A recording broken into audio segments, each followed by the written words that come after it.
A murder case, a botched investigation, a legal battle for justice. The story of Alexandra Quinlan seemed to be over, but that was the lie. The real twist wasn't at the crime scene. It was the person pulling the strings. Someone Alex trusted with her life. The hero was the villain. I'm Clyde. Prepare for the shocking truth on the Best Mystery Book Podcast. Chapter 37. Washington, D.C., Wednesday, April 26, 2023, 10:32 a.m. The following day, Alex pulled her car into the parking lot of an apartment complex located just outside the campus of McCormack University. The front of the three-story building sported sets of zigzagging stairs offering access to each level. Alex stood from her car, climbed the stairs to the second level, and knocked on apartment number 211. A moment later, a young man answered the door. Matthew Claymore, yeah? Alex Armstrong. I work for Lancaster and Jordan. Jacqueline Jordan asked that I work with you on a few things before you and Jacqueline meet with the police later this week. Yeah, come on in, Matthew said. Alex walked into the small, college-esque apartment, which was made up of 2 bedrooms, a living area, and a kitchen. She set the folder she was carrying onto the kitchen table and sat down. You want something to drink? Matthew asked. Coffee's still hot. Alex glanced at the coffee maker, a standard Mr. Coffee Drip brewer, whose glass pot was stained a filthy brown. I'm good, thanks. Matthew sat across from her. A girl named Laura McAllister is missing, Alex said. The police want to know if you're involved. Matthew nodded. Yeah. You and Laura were dating? Yeah. First things first. Did you have anything to do with Laura's disappearance? No. We're going to be diving into some specific details about the weekend. If you're lying, it's going to hinder Lancaster and Jordan's ability to defend you. I'm not lying. Okay, Alex said. My job is to prove it. How do you do that? Lots of ways. The first thing we have to do is produce a rock-solid alibi, and then confirm that alibi with proof. Alex opened the brief Jacqueline Jordan had given her. It contained the details of the Matthew Claymore case, as it was now referred to at the offices of Lancaster and Jordan. First, you're going to tell me about Laura. Here's what I know, Alex said. Laura McAllister was reported missing by her parents on Sunday afternoon. According to our sources, the last time anyone saw her was Friday evening. That person was Laura's roommate, who told police that Laura was on her way to the university's recording studio to finish a project she'd been working on. No one's seen her since. Does this match what you know? Matthew nodded. Yeah. Did Laura have enemies? Is it reasonable to think that something has happened to her, or is it more likely she up and left for some reason? Matthew bobbed his head back and forth. I guess either is possible. Laura was getting ready to drop an episode for her show, and there was a lot of controversy around it. Did Ms. Jordan tell you about it? The scoop. Yes, it's in the brief. Alex knew all about Laura McAllister, her radio program, and her social media platform that boasted over 1 million followers. Jacqueline had briefed her on the situation, and Alex had spent an hour poring through the details of the preliminary file her boss had put together. Okay, Matthew continued. So even though Laura was trying to keep a lid on the rape story she was working on, rumors started going around campus. And then, after the press conference by Duncan Chadwick's dad, things have been really crazy around school for the last week or so. Crazy how? Crazy with rumors about what Laura was about to reveal. Rumors about who the girls were who were raped, and which fraternity members were involved. People were freaking out. Also, Laura told me that the school was putting pressure on her. The school? Alex asked. McCormack University is. While the school is prestigious, it's sort of the alternative to the Ivy Leagues, and it attracts students whose parents are wealthy and powerful. Laura, from what little she told me about her investigation, had confirmed that a fraternity had used a date rape drug at one of their parties. There's a police record filed by one of the girls who was raped. Laura's story was not only going to highlight this one incidence of sexual abuse, but point to past issues that the university had swept under the rug. Laura said McCormack was more interested in maintaining its pristine reputation and keeping its alumni happy and proud, so the steady stream of donations continued to pour in each year. The school has an endowment that rivals Harvard's, and Laura was going to accuse McCormack of taking any and all measures to protect it, including keeping a story about rape on its campus quiet. Alex jotted a few notes. So back to your original question, Matthew said. Laura both had made some enemies and had good reason to go off somewhere and hide until all the rumors settled down. Who were the guys Laura was going to name? Alex asked. What are their names? Matthew shook his head. She never told me. Like I said, she was pretty secretive about the story she was working on. Then how did it leak so badly? No idea. People knew Laura was poking around the rape story, but there were only a few rumors circulating until Duncan E. Chadwick's press conference. Then, everything just blew up. How close was Laura to finishing her story? Close. I think she was actually done with it. Just had to do some voiceover work at the recording studio. Why hadn't she dropped the episode? If she was finished with it, why didn't she air it on Thursday night? Isn't that when the scoop airs? It is, but Laura was hesitant to drop the story.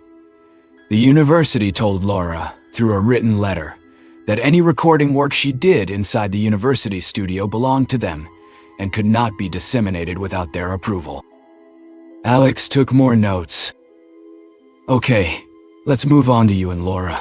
When was the last time you saw her? Friday morning. She stayed at my apartment Thursday night and left early Friday for a class. Which class? Alex asked. We're going to get into specifics, and I need every detail. It was, media law and ethics, I think. Yeah, Matthew said, nodding his head. That was her early morning class on Mondays, Wednesdays, and Fridays. Good. Details will help. Help with what? Your credibility. The longer Laura stays missing, the more suspicion you're going to come under. We need every detail of your weekend mapped out. What time did she leave on Friday? It was a 9 o'clock class, so Not like Matthew. What time did Laura leave your apartment exactly? 8:20. She wanted to go back to her place to shower before class. And you didn't see her again? No, haven't seen her since then. Did you communicate with her after she left your apartment on Friday morning? Phone call or text? Anything on social media? No. When did the police first come to see you about Laura? Monday afternoon. It was just after 1 o'clock in the afternoon. Okay. We have two bookends at the moment. You were in your apartment at 8:20 Friday morning, and the police came to your apartment at 1 o'clock Monday afternoon. You and I are going to sit here and account for every hour in between. And you're not just going to tell me where you were, we're going to prove it. Every hour? Yes. How are we going to prove every step I took over an entire weekend? Lots of ways.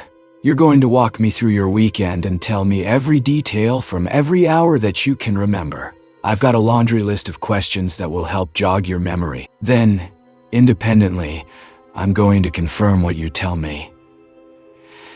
And Matthew, if you lie to me, I'll figure it out because I'm going to talk with every person you can remember seeing, from friends to classmates to professors. I'm going to go through your phone and highlight every call you made, every text you sent, and every social media footprint you made. I'll pull cell tower logs to confirm the pings your phone registered and track your movement. And I'll confirm everything using your cell phone's GPS locator to map out every step you took. I'll pull surveillance video from every establishment you were at and match them to receipts. Credit cards, debit cards, and digital payment transactions will confirm your whereabouts." Holy shit. Alex pouted her lower lip. "It's hard to navigate through this world without leaving a trail, and I'm going to use this complete invasion of our privacy to prove you had nothing to do with Laura McAllister going missing. So, are you ready to prove to me that the last time you saw Laura was Friday morning, or would you like to amend that statement before we start?" "No amending. The last time I saw her was Friday morning. Let's start." Chapter 38. Washington, D.C., Friday, April 28, 2023, 8:15 a.m. The den was located on the 9th floor of the 1 Franklin Square building, a floor below the main offices of Lancaster and Jordan. The den was reserved for the investigators, the paralegals, and the new law grads who spent 10 hours a day with their noses buried in law books or pressed against computer monitors scrolling through thousands of archived records doing research for the real attorneys upstairs. The partners at Lancaster and Jordan dictated protocol on the 10th floor, but the investigators ran things on the 9th. The perimeter of the den held modest offices that paled in comparison to the massive corner units upstairs, but they still had 4 walls and a door, and carried clout. The longest tenured investigators claimed them, and with 8 years under her belt, Alex was one of them. She sat at her desk while the laser printer chugged away.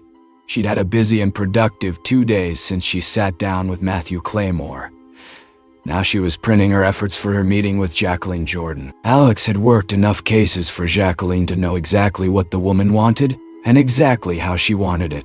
And she knew that her research on this particular case needed to be perfect. It often looked like Jacqueline had a family bias when assigning investigators to the cases she handled, most of the time appointing her brother to the high-profile ones. But the real reason Jacqueline appointed Buck to important cases was because Buck was the best investigator Lancaster and Jordan employed.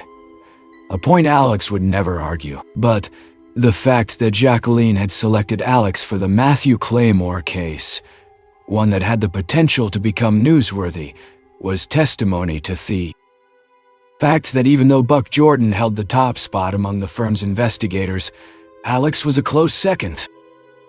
She heard a knock on her door and looked up to see Buck poking his head into her office. "Hey, kiddo," Buck said. "Here before 9. Must mean you're working a case for the boss lady." Alex smiled. "Gotta work Jacqueline's hours when you're on one of her cases." "Just playing dumb. We all know you snagged the Claymore case." "Good for you. Anything juicy?" Buck's smile pushed his drooping jowls upward, causing his eyes to squint nearly closed.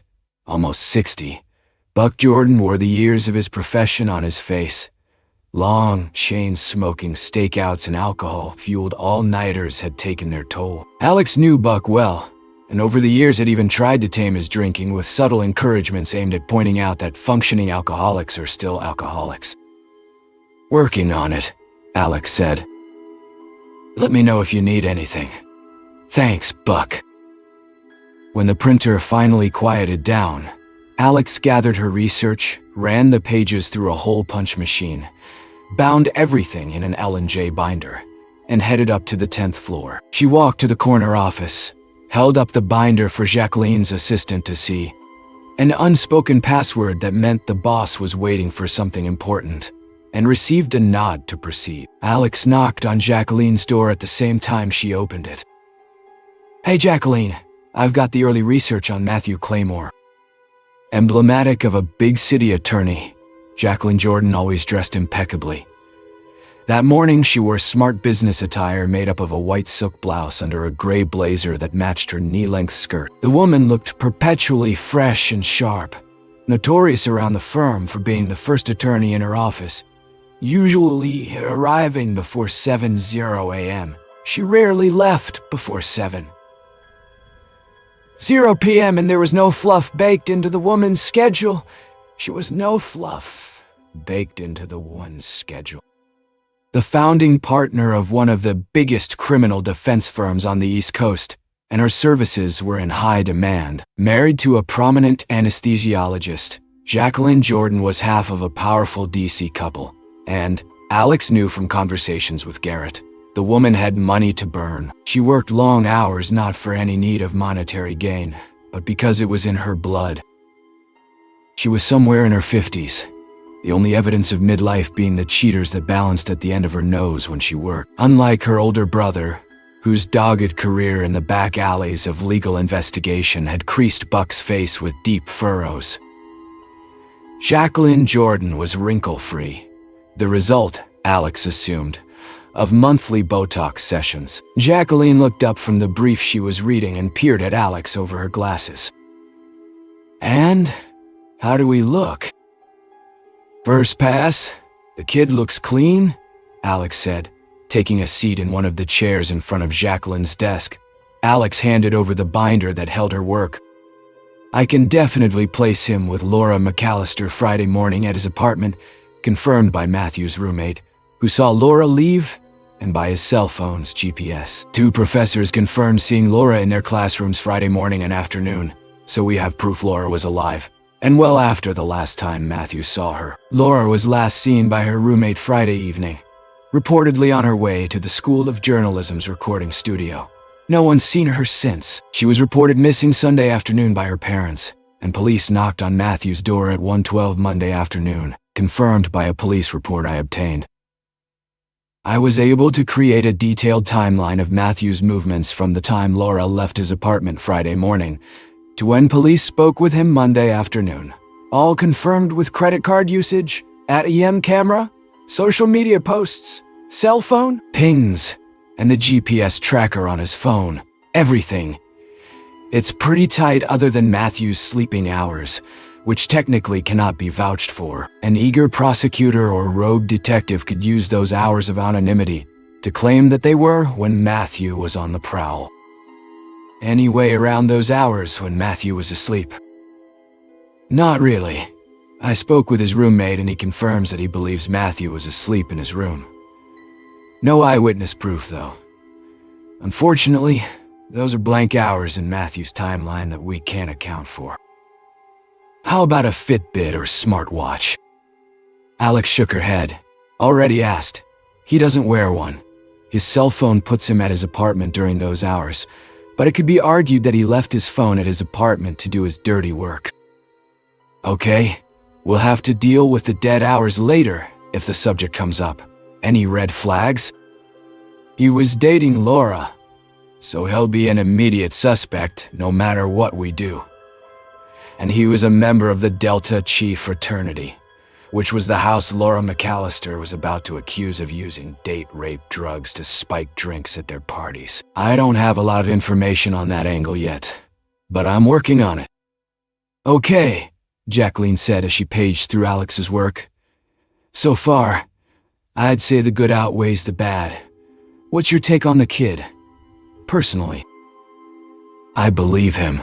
I've worked with liars before. Matthew Claymore is not lying. He's scared to death, but he's not lying. Jacqueline nodded. Here's the plan then. I need ammunition in case Laura McAllister doesn't turn up, or, God forbid, something's happened to her.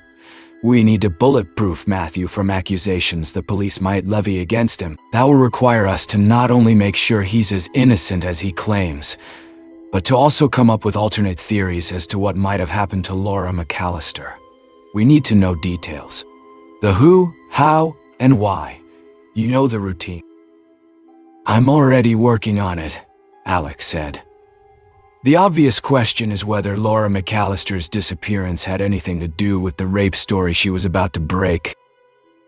Exactly. I need you to find out everything you can about this girl and the story she was working on. Who was involved, who was going to be named, who might want to keep her story from reaching the mainstream. We need to make sure Matthew is not part of Laura's story, but we also need the names of those who were. I pray this girl materializes soon, and we never have to use any of it. But she's been missing for nearly a week, and we need to prepare for the worst-case scenario. This timeline of Matthew's movements is a good start, but we'll need more if this turns up. Understood, Alex said as she stood up. "I'll have a better picture by next week." "Thanks, Alex. I'm glad you're on this case with me." Alex nodded. She left the building and headed back to McCormack University to continue her investigation into what might have happened to Laura McAllister. This time, it would include some non-traditional methods of information gathering. Chapter 39. Washington, D.C., Friday, April 28, 2023, 9:00 a.m. "He's worried," Annette Packard said. Sitting in the booth across from her, Larry Chadwick twirled his coffee mug as steam spiraled upward. She had pulled him from his chambers 15 minutes earlier to speak in private. "What else does he want me to do? Duncan has upended his life over this. He's cooperating with the police. There's nothing linking him to this girl other than his fraternity, which he has publicly denounced and resigned from. It looks bad, Larry, and the president is worried that his opponents in the Senate will use this crisis to their advantage. If he nominates you and you don't get the votes, it makes him look weak going into an election year." "We have the votes," Larry said. "Isn't that what the internal polling says?" "Said. That polling was from 2 weeks ago, before this story broke. We're running the numbers again, and many votes that were solidly in favor of you are now undecided. A rebellious college girl hoping to be the next Bob Woodward runs off for a couple of days, and we're supposed to act like it's the crime of the century. Worse, we're supposed to play to our opponents and constantly deny that my son is involved. Just mentioning Duncan and this girl's name in the same sentence begins to tie him to her. You understand this, don't you, Annette? Please tell me you understand how a smear campaign works." "I understand, Larry, and it appears to be working. Duncan had nothing to do with that girl going missing. End of story. I'm afraid that's just the beginning of the story." Larry took a deep breath. "I thought kids were off limits in politics. Not in a missing persons investigation. One that has nothing to do with my son. The closest association to this girl is that my son attends the same college. That's what the other side is running on. They're running on more than that, Larry, although he no longer is. Duncan was a member of a fraternity that has now come under great scrutiny for allegedly using a date rape drug to spike drinks at their parties. Whether that's true or not, and we don't know it's true. At the moment, it's nothing more than a rumor. Duncan wasn't involved. Whether you believe this is a smear campaign or a legitimate story involving your son, I hope you see the problem either way." He stirred his coffee without answering. He finally looked up at her. "Are you recommending that he pass on nominating me?" "No, not yet, anyway. You're the president's first choice. He wants you, and right now he wants only you. My job is to make sure that if he nominates you, you'll make it through the confirmation hearing. If you don't, it's not just bad for him, it's bad for me. I'm batting 1,000, Larry. Every person I've vetted and vouched for has made it to the promised land. If I clear you to the president, and this mess ends up tanking your confirmation, my career will be at stake as much as the president's. I might not have the free world to run, but I've got bills and a mortgage to pay." "This is such a goddamn mess," Larry said. "My life's work is spiraling down the drain." It shouldn't have surprised Annette that Larry Chadwick's political ambitions blinded him to the fact that a girl was missing, or that he considered the potential derailment of his Supreme Court nomination more a tragedy than the disappearance of a 22-year-old college student. He was, after all, a politician. "Will you please tell the president to give this thing some time? Ask him to wait just another week. Allow the police to at least start an investigation before we dump my nomination." Annette thought for a moment before slowly nodding. "Okay, I'll ask him for a week," she said. A week gave her time to find answers to questions the president would surely want answered. It gave Annette time to figure out if she should tell her boss to confidently back Larry Chadwick, or cut his losses and avoid a political tsunami.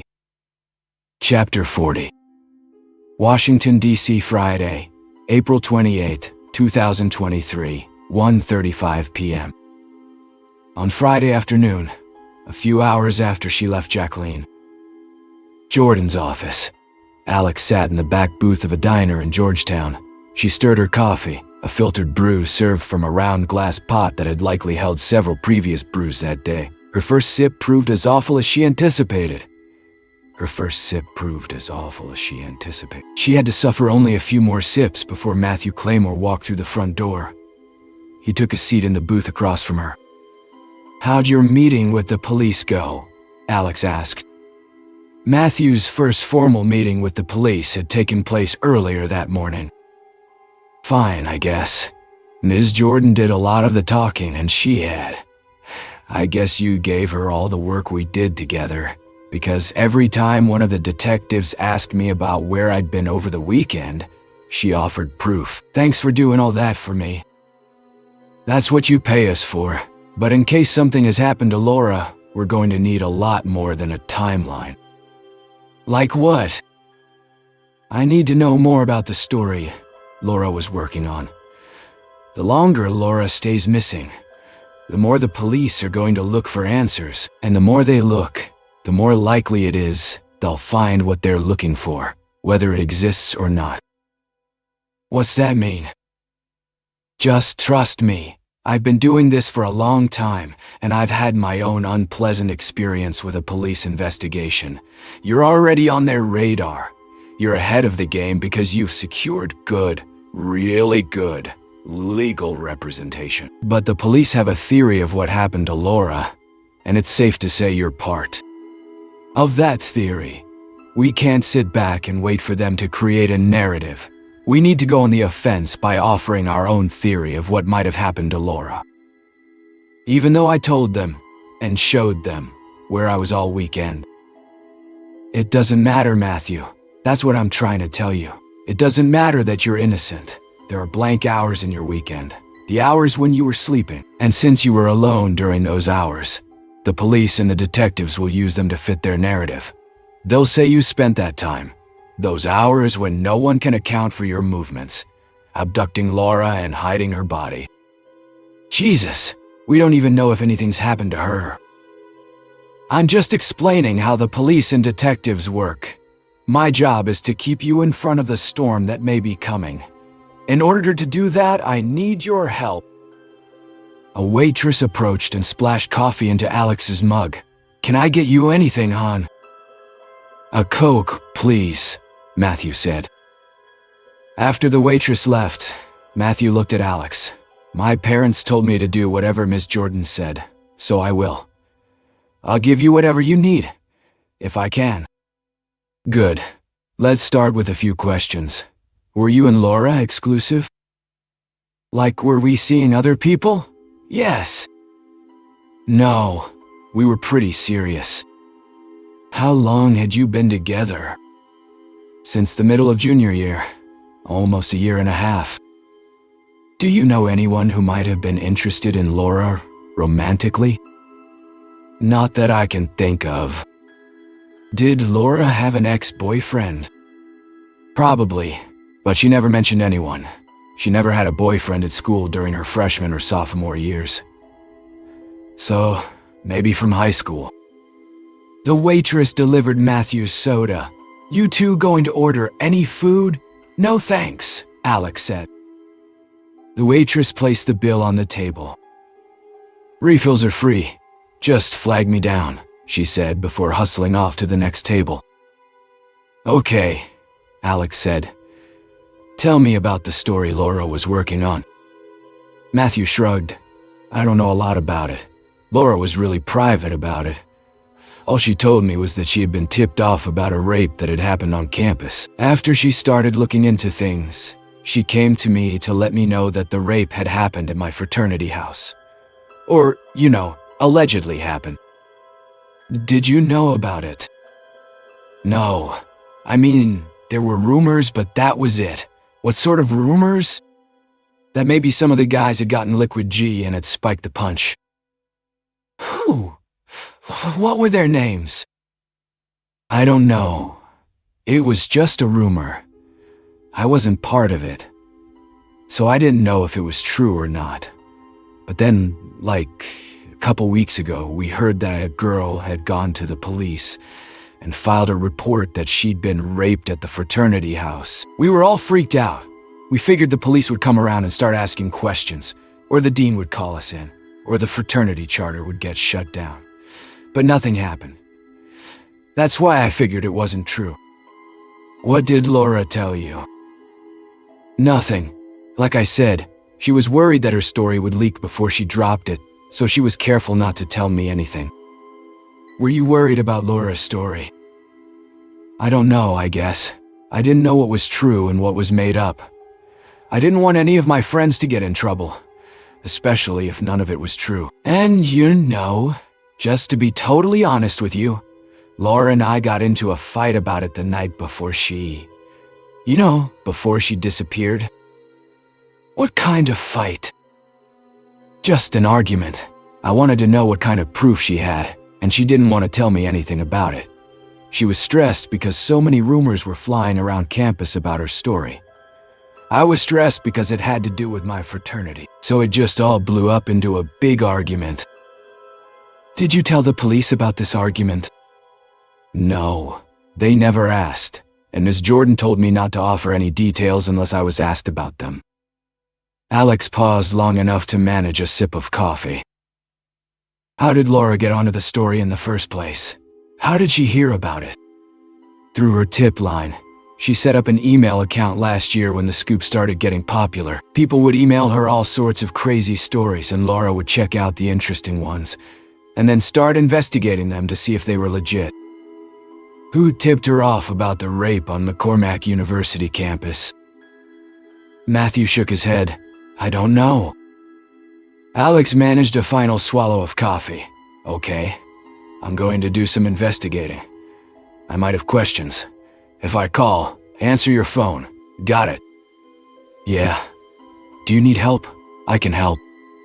The last thing Alex needed was an unstable accomplice aiding and abetting her as she bent or broke laws in her effort to protect him. Just keep your phone on, she said as she stood from the booth. I'll call if I need anything. Chapter 41.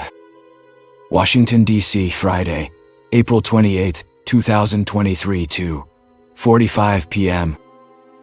Alex sat in her car and stared at the apartment complex. Research had told her that Laura McAllister lived in Unit 7, and that her roommate was named Liz Chamberlain, a fellow senior who was taking 15 credits this semester and should be about to leave for her 3:00 p.m. Poli-Sci class. Alex waited and watched. At 2:48 p.m., the door to Unit 7 opened, and Liz Chamberlain appeared. The girl locked the door behind her and walked off in the direction of McCormack University's campus. Alex took one last look around the parking lot, saw no one, and exited her car. She pulled out her leather-bound lock-pick set as she approached Laura's apartment door. The lock proved to be a less complicated mechanism than Byron Zell's a few weeks before, and Alex was inside in less than 60 seconds. She closed the door behind her and slipped her hands into latex gloves. The college apartment had a floor plan similar to that of Matthew Claymore's place. Kitchen, common living area, and 2 bedrooms. Alex headed to the first bedroom, saw a photo of Laura McAllister and her parents on the desk, and entered the room. Laura's bed was made and organized. The desk was fastidiously organized, and a quick glance into the closet revealed a wardrobe perfectly hung on matching hangers. The shelves above the hanging clothes held department store, folded jeans, leggings, and sweatshirts. There was nothing out of place to suggest anything nefarious had occurred in this room, or that Laura had been in any rush to leave. Alex knew that detectives either had already been, or would soon be, in this room looking for evidence. She would be careful to leave. No signs of her presence. She held a deep-seated mistrust of detectives. The contempt was rooted in the mismanaged investigation of her family's murder. and was watered often by memories of her time at Allegheny Juvenile Detention Center. Every case she worked for Lancaster and Jordan was done so with the memory of her illegal interrogation fresh on her mind, and all the dishonest tactics that had been used to try to paint her as a killer. In a heart-to-heart with Garrett years earlier, Alex promised to use her abilities as an investigator to prevent what had happened to her from happening to anyone else. Currently, that anyone was Matthew Claymore, and she felt no remorse for the strategies she employed to protect him. That included breaking into a missing girl's apartment and rooting through her things. Alex sat at the desk and shook the mouse that rested on the Apple Pad. Laura Simek came to life, and a screensaver of spring flowers greeted her. She clicked the email icon on the top right of the home screen. The computer was password cinched and took Alex directly to Laura McAllister's inbox. She chose the email titled The Scoop Tip Line and began scrolling through the messages. Alex spent 15 minutes reading subject lines for anything that caught her eye. Finally, one did. It carried a date from March 13th, more than a month ago, and the subject line read, "Rape at McCormack U." Alex opened it. There was a conversation thread consisting of 2 emails. Alex scrolled to the beginning. "Dear Laura, I'm writing to tell you about my recent experience on campus. Have you heard of gamma hydroxybutyrate? It's called Liquid G, and it's being used so girls can be raped. On this campus, I have proof. Ashley Holmes." Farther down the thread, Alex read Laura's response. "Ashley, you've piqued my interest. Let's talk." Laura. Alex logged out of the email and put the computer to sleep.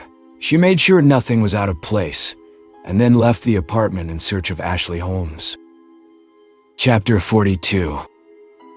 Washington, D.C., Friday, April 28, 2023, 3:30 p.m. During her 8-year career as an investigator for Lancaster, Jordan, Alex had been tasked with tracking down a number of unsavory souls, including random gangbangers on the streets of Washington, D.C., with nothing more than a first name. Finding Ashley Holmes, who lived on the campus of McCormack University, took 30 minutes. There was only one sophomore dorm, Wakington Hall, which housed 156 second-year students. A confident lie to the kid behind the dorm's front desk, explaining that Alex was there to surprise her cousin Ashley, but didn't know her dorm room number, was all it took for Alex to be knocking on number 455. "Ashley?" Alex asked when the door opened. "Yeah?" Alex recognized the confusion on Ashley Holmes' face. Students from affluent families made up the enrollment at McCormack University, and Alex was certain there were rules banning tattoos and rogue piercings. That Alex's right arm was covered with ink. The remnants of another tattoo crept up her neck and peeked from under her collar, and a nose ring pierced her left nostril was likely enough to get her thrown off campus. It was at least enough for Ashley Holmes to give her a second glance. The spiked blonde hair and today's shade of lipstick, bright magenta, likely added to the girl's confusion as to why this foreign creature was knocking on her door. "I'm Alex Armstrong. I'm doing some legal work involving some things going on at McCormack U. Do you have a minute to talk?" I guess," Ashley said. "Is this about Laura McAllister, peripherally? Can I come in?" Ashley pushed through the doorway, stepped into the hallway, and closed the door behind her. "Can we just talk out here?" she asked. "Sure, that's fine." "Who'd you say you work for? A law firm? Lancaster and Jordan?" It was a vague answer, and the girl seemed to accept it. Even if she wanted to ask more questions, Alex didn't give her a chance. "When was the last time you saw Laura McAllister?" "Last week. The police already asked me about it." "Do you remember the day exactly?" "Thursday. We were working on something for The Scoop. That's her show. She does a radio show for the student body." "Yes, that's what I want to talk with you about. I'm trying to figure out how serious Laura's story was." "How did you get my name?" Ashley asked. "From her discussions with Matthew. Alex knew the vibe on campus since the Chadwick's press conference included a sense of foreboding. And since news of Laura's disappearance had trickled into the headlines, McCormack University had been populated with reporters and media. Alex would have to be honest about what she needed if she hoped to get this girl's cooperation. "My firm is representing Matthew Claymore. Do you know him?" "Yeah, he's Laura's boyfriend." "In the work I'm doing for Matthew, I started looking into the details of Laura's story. I know you were the one who tipped Laura off, and I need to know if Matthew was part of the story Laura was working on, if he had any involvement in the allegations of rape on McCormack's campus." "Matthew? No, his name never even came up." A sense of relief flashed through her and tingled her fingertips. Alex had worked on cases before where the innocence of her client was less certain. It was always easier to fully commit to a case when she was confident she was working for an innocent person's freedom. "When you saw Laura last week, where was it?" "At the recording studio. For something with her story." "Yes. I was finishing the interview Laura was doing with me. She needed a few clarifications, and then she said she was going to do some voice-over edits." "What was your role in Laura's story? You tipped her off about what might have been going on at the Delta Chi fraternity. How much did you know?" "A lot." "Do you know who was involved?" "I know one of them, yes." "Who?" Ashley paused. Alex could tell that the girl was having trouble determining how much to reveal. "Listen, Ashley, I know I'm just some strange woman who knocked on your door. But trust me when I tell you that even though my firm is representing Matthew Claymore, I have Laura's best interest in mind. I need to know as much as I can about Laura's story. Anything that helps me figure out what happened to Laura will also help me make sure Matthew doesn't get falsely accused of something he had no part of." There was another gap of silence. "I need your help here, Ashley." "I told Laura everything I knew. She did the rest of the work to confirm it." "Tell me what you told Laura." Ashley swallowed and looked up toward the ceiling, then finally back at Alex.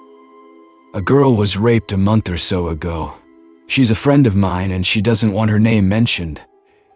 It happened when we were at the Delta Chi house. I heard she had gone off with a guy, and I figured, they were hooking up. I wasn't worried or anything. It didn't even faze me. But the next day, she told me what happened.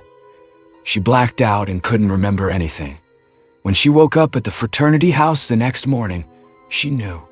She knew that she'd been raped. She went to the hospital, and when her blood work came back, it showed she had liquid G in her system." "Did the police find the guy who raped her?" "No, they didn't even look. They said that because my friend had drugs and alcohol in her system, and because she had no actual memory of the rape, they couldn't do anything about it." "Does she know who the guy was?" Ashley shook her head. "That's the thing. All she can remember from that night is bits and pieces. That's what liquid G does. It's a date rape drug that makes you unable to defend yourself. And then it, erases your memory. But, erases your memory." "But what?" "But we know. My friends and I know who the guy was. We have pictures of them from earlier in the night. We were all together at the party, and we took a bunch of selfies. She was with the same guy in all the pictures, and another one of our friends saw them head upstairs late at night." "Who was it? Who was the guy?" Ashley ran her hands through her hair. "I don't know if I should say any more. This is why Laura was so worried. So many rumors were starting to spread and she wanted to get her story out before it was too late." "It might already be too late, Ashley. Listen, no one knows what's happened to Laura, but the police have decided that Matthew Claymore is involved." "Matthew? I told you, he had nothing to do with Laura's story." "Help me make that case. The police have Matthew in their sights, and I've been hired to help him. Tell me who raped your friend, and I promise to get that information to the police and make them act on it." Ashley paused for another moment. It was Duncan Chadwick. That's why he and his father held that press conference, because Duncan knew Laura was about to link him to the rape. Alex's fingertips tingled again, as if a jolt of electricity had coursed through her body. Jacqueline Jordan had sent her to find alternative theories as to what might have happened to Laura McAllister. At the moment, Duncan Chadwick was one of them. Was Laura finished with the story? Yeah, she was just wrapping things up and sort of polishing my interview, but she was worried that the school would shut her down. The rape allegations cast a wide net, and a lot of people were implicated in it, not just Duncan Chadwick and his fraternity. The school was trying to keep the story quiet, because Laura recorded everything at the recording studio, and because the recording studio is owned and operated by the university. Laura said the school technically controls anything that's recorded there. That's why she was thinking about just dropping her episode to her social media accounts and bypassing the studio. So she must have had the episode stored somewhere. Yeah, on a thumb drive? I don't know how it all worked. I just put on the headphones and spoke into the microphone. Laura did the rest. But I saw her plug a thumb drive into her computer when we finished recording. Laura said that everything that gets recorded at the studio also gets stored on a hard drive and technically belongs to the university. A hard drive at the recording studio? Alex asked. Yeah, but it's locked. I walked past it the other day. No one's allowed in there for now. We used to be able to use our school IDs to unlock the door, but when I tried, my ID didn't work. Too bad, Alex said. I guess that's a dead end. Thanks, though. You've been a big help. Alex turned and headed down the hallway before Ashley Holmes could respond or ask any questions. She pushed through the front doors of the dormitory and headed across campus.